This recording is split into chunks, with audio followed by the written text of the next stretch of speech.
Good morning, children. Today we are going to see a poem. The name of a poem is Throwing a Tree. Throwing a tree means to cut down the trees. This poem is written by Thomas Hardy. Okay. First I will read the poem for you. In this poem, the poet has described how the tree that is some 200 years old is been cut down within 2 hours by 2 woodcutters. Okay. So student, I will read the poem for you. The 2 executioners stalked along over the knolls, bearing 2 axes with heavy heads shining with white, and a long claim to handles or tooth for cutting great boughs.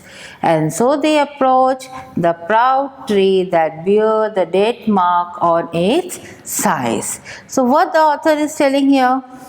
The author is telling, or the poet start the poem by drawing the attention of the reader of two woodcutters. Okay, these 2 men are described as executioners, or we can say killers, like 2 hunters.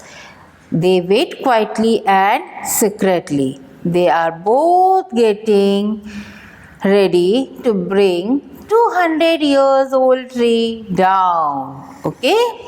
These 2 woodcutters are stalking the small rounded hills. Each of the 2 men is carrying the axe. The head of the axe are heavy because these tools are meant for some vigorous task. The head of the axe are also wide and shining. Apart from the axe, the woodcutter are also carrying a saw. It's long and light equipment with with double handles. Okay, it's long and light equipment with a double handle.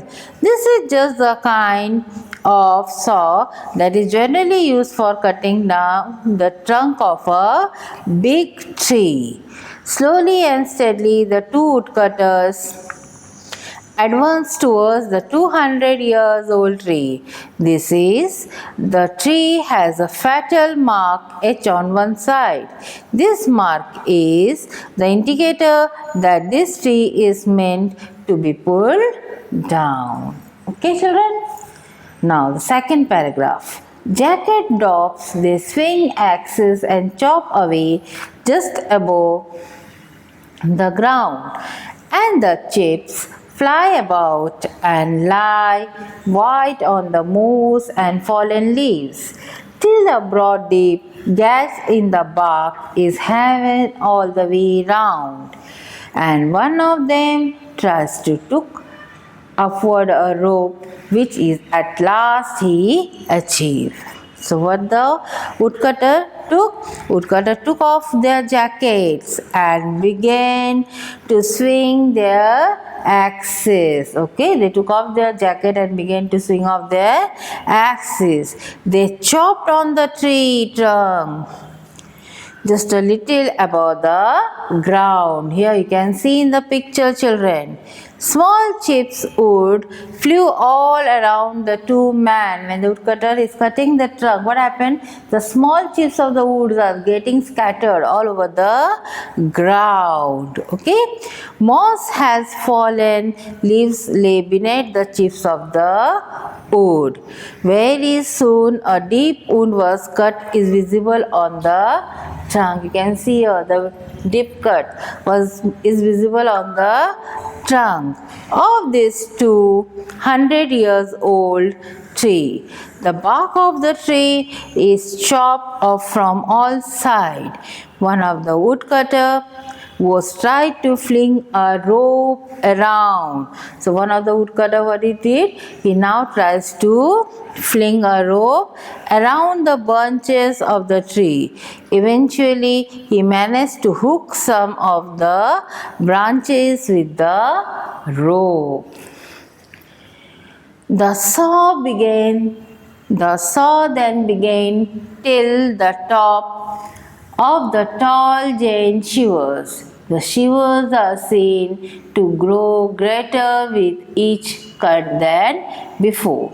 They edge out the saw, tug the rope, but the tree only quivers, and kneeling and swaying again, they slip back to trying pulling once more, and killing and swaying again, they step back to try pulling once more. Then lastly the living masses sway, further sway with a shout, job and lick rush. These are the two other name of the woodcutter, job and ick. Rush aside, reach the end of these long saying powers. The tree crashed downward. It shake all its neighbor throughout, and 200 years steady growth has been ended in less than 2 hours.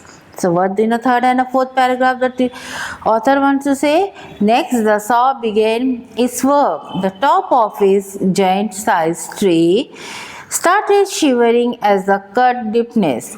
The shiver became more and more intense due to the effect of the saw on the trunk of the tree. The woodcutter removed the saw from the beneath the half-slit trunk and pulled the rope. The tree shakes even more. The man knelt down beside the tree. They started with their task of sawing again. Then they stepped back to try pulling the tree once more. Eventually, the entire body of the tree began to shake. It started swaying this way and that. The two woodcutters, whose names are Job and Ick, rush aside to protect themselves from the falling tree. They shout in excitement while moving away from this tree. The tree has lost its power to stand upright. It comes crashing towards the ground. Whatever is in the neighborhood gets shaken as well. After having stood tall for a period of 200 years, the tree lost its life in less than 2 hours. Okay, children? So, through this poem, the poet appeals the reader to protect the environment from harm. Already, a lot of damage has been done to our nature that has been abusing the nature for the age. The poet tries to convey the message that it's time for human beings to work to protect their surroundings, especially the trees and the forests. So you might have understood the poem, children. Now once a time I will read the poem again for you. The two executioners stalked along over the knolls, bearing a 2axe with heavy head shining and wide, and a long limb to handle saw tooth for cutting great boughs. And so they approached the proud tree that bears the death mark on its side. Jacket off, they swing axe and chopped away just above the ground, and the chips fly about and lie white on the moss and fallen leaves. Till abroad the deep gash in the bark is heaven all the way round, and one of them tries to hook upward a rope, which at last he achieves. The saw then begins till the top of the tall again shivers. The shivers are seen to grow greater with each cut than before. They edge out the saw, tug the rope, but the tree only quivers. And keeling and swaying again, they step back to try pulling once more. Then lastly, the living mass further sways with a shout. Job and Ick rush aside, reach the end of its long staying power. The tree crashes downwards, it shakes all its neighbors throughout, and 200 years steady growth has been ended in less than 2 hours. So student, you might have understood the poem very clearly. Okay, so we will meet on the next session. Have a good day.